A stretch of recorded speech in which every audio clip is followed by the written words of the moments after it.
શિક્ષક એવોર્ડ સંદર્ભે શિક્ષકોને ઇન્ટરવ્યૂ માટે જિલ્લા શિક્ષણ કચેરી ખાતે બોલાવાયા। સ્ટોરી રિપોર્ટ બાય કરણ વાઘેલા, ભુજ। દર વર્ષે આપણે શિક્ષક એવોર્ડ માટેના ઇન્ટરવ્યૂ રાખતા હોઈએ છીએ અને 5મી સપ્ટેમ્બરના રોજ આપણે આ શિક્ષકોને આપણે એવોર્ડ આપતા હોઈએ છીએ।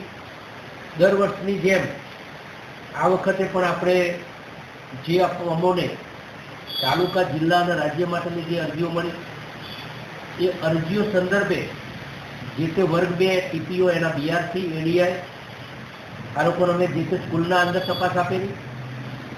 એમણે પણ ત્યાં રૂબરૂ જઈ અને આ જે શિક્ષકો જે શાળામાં નોકરી કરે છે એની ત્યાંની પ્રવૃત્તિ અને ત્યાં કયા પ્રકારનું વિદ્યાર્થીઓ સાથે કામ કરે છે અને શું પ્રવૃત્તિ કરી છે, આ બધી જ બાબતોની રૂબરૂ ચકાસણી માટેની અમારી જે ટીમો હતી એમણે કામ પૂર્ણ કર્યું।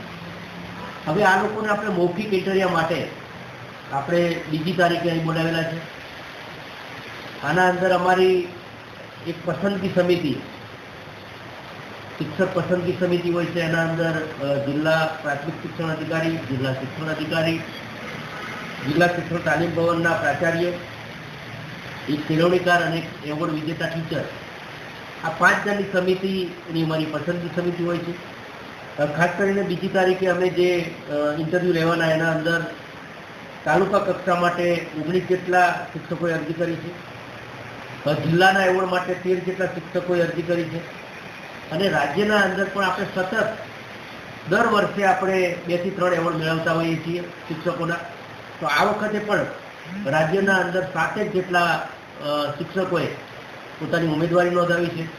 આ તમામના ઇન્ટરવ્યૂ એ બીજી તારીખના રોજ અમે પૂર્ણ કરીશું અને 7 સુધીના અંદર આનું મૂલ્યાંકન થઈ જશે।